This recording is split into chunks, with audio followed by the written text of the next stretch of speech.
Halo, baik. Bersyukur kami sudah menjalani masa penyegaran bersama dengan Romo Margo MSF. Menggali kembali pengalaman-pengalaman mereka selama jadi imam, sebagai CM, lalu apa yang mendasari, apa yang tidak mudah mereka lupakan, dan apa yang mereka perjuangkan. Itulah dari situ nanti kita maknai lebih dalam. Kami dari 3 generasi ya, dan Romo Margo membimbing kami untuk menjadi satu keluarga. Dan di sana kami sungguh-sungguh merasakan suasana persaudaraan, di mana kami dengan penuh keterbukaan, dengan kerendahan hati, men-sharingkan pengalaman di dalam keluarga, pengalaman hidup kami, pergulatan kami, dan juga jatuh bangun di dalam menghayati panggilan dan juga pelayanan kami dalam CM. Karena tidak hanya sharing tapi juga interaksi, kami juga diperkaya satu sama lain. Ya. Jadi dari sharing itu masing-masing kami diminta untuk memberi komentar, baik dari sharingnya maupun dari pengenalan kami kepada konfrater tersebut.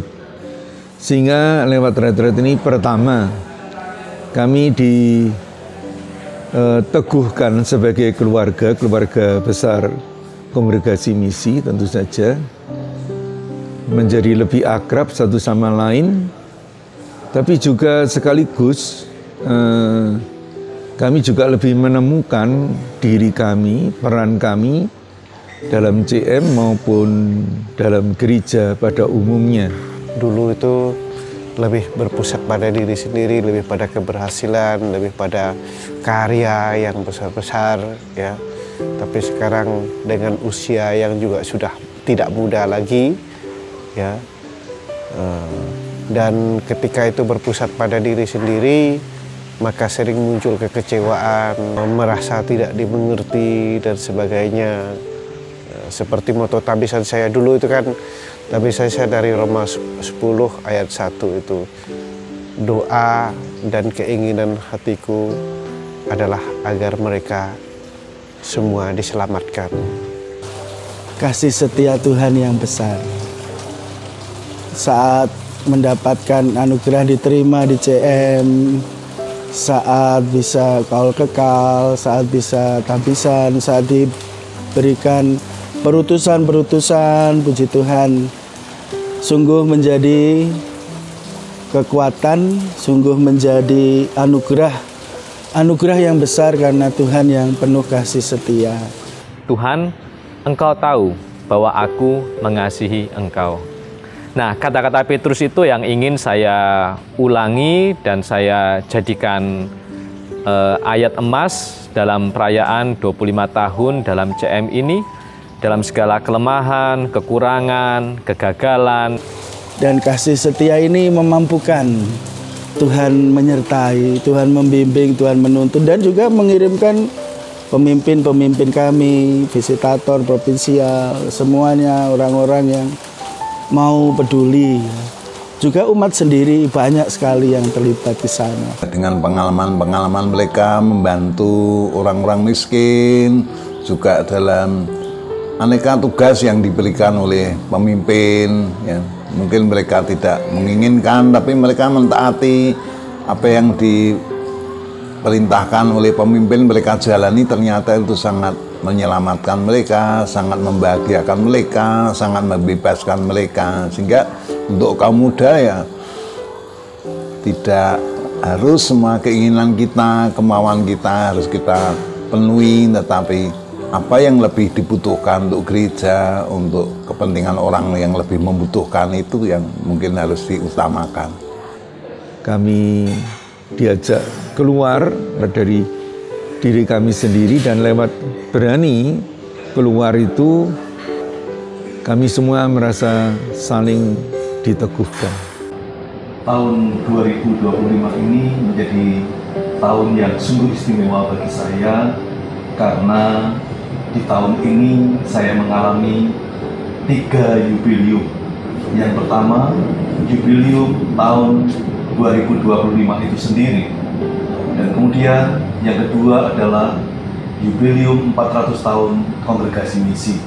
Dan yang ketiga sangat spesial karena pada tahun 2025 ini saya juga merayakan 25 tahun dalam CM. Sampai saat ini saya masih satu-satunya bruder CM Indonesia. Saya merasa bahwa saya ini dijaga, diperhatikan, disemangati oleh para romo, konfrater saya. Kadang saya malah merasa sepertinya semua perhatian, dukungan, kasih persaudaraan, semua hanya untuk saya sendiri. Itu hal yang positif. Hal yang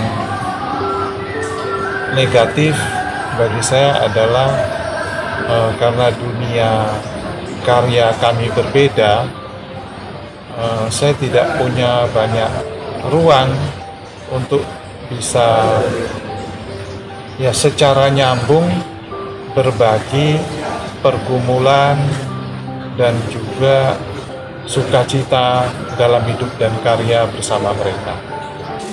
Semoga bisa memberikan seluruh diri untuk merawat, untuk membesarkan, untuk menggembalakan jiwa-jiwa.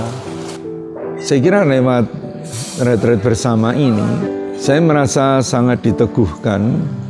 Juga tentu ada kritik yang perlu saya perhatikan untuk dibenahi. Juga Romo Satbudianto yang dulu provinsial yang menerima kami saat admisio juga, beliau sendiri waktu itu provinsial. Berharga sekali dan aduh rasanya maknyes gitu ya.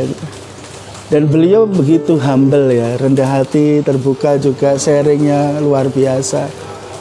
Bagaimana memaknai 40 tahun imamah dan menguatkan kami semua juga yang masih jauh dari beliau, masih muda dari beliau.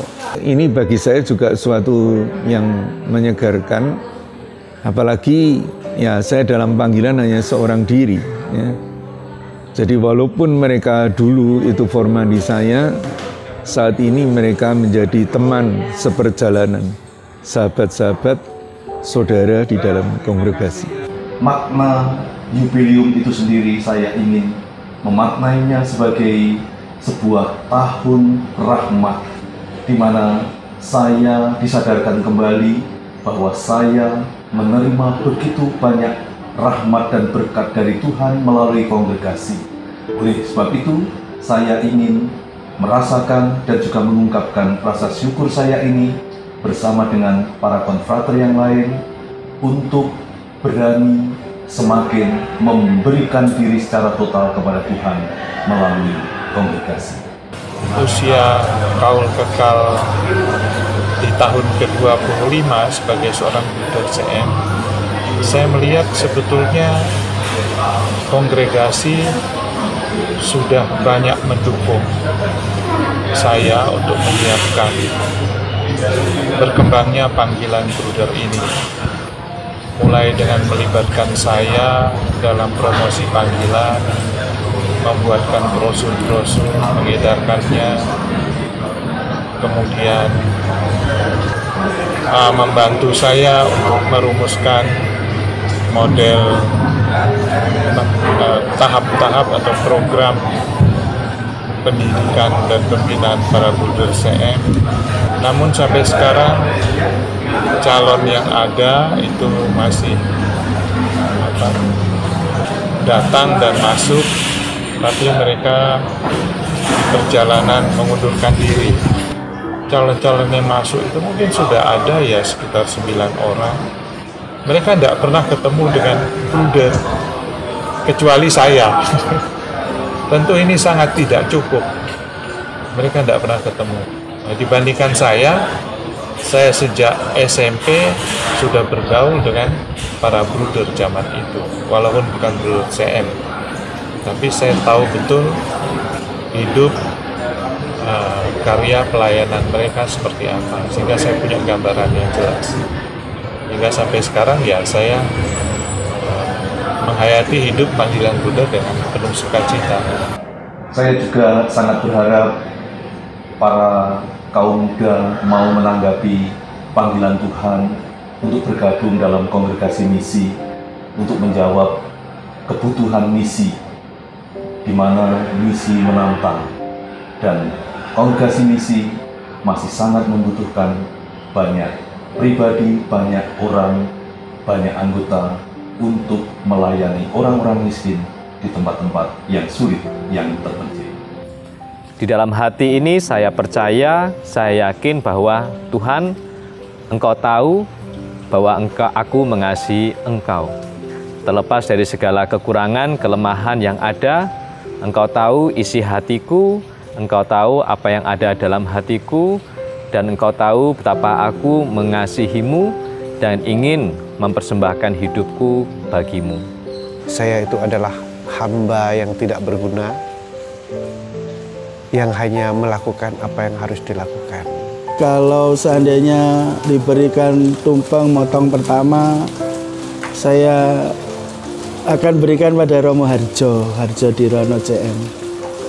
Beliau formator yang begitu mengenal saya, ya, mengenal kebaikan, kelemahan saya, dan mau membimbing saya, mau menuntun saya, lalu juga percaya kepada saya untuk beberapa hal yang sungguh menjadi kekuatan bagi saya. Saya mau memberikannya kepada Romo Paulus Suparmono, karena beliau sebagai pembimbing novis kami pada waktu itu, dan saya bersyukur bahwa dalam perjalanan imamat sungguh-sungguh didampingi oleh beliau dalam perjalanan menuju ke imamat itu. Saya berikan kepada Romo Gro, karena awal perjalanan saya menjadi imamat itu karena perjumpaan saya dengan Romo Gro. Saya akan memberikan kepada Romo yang termuda yang hadir di situ, karena ya mereka penerus dari CM, penerus dari saya.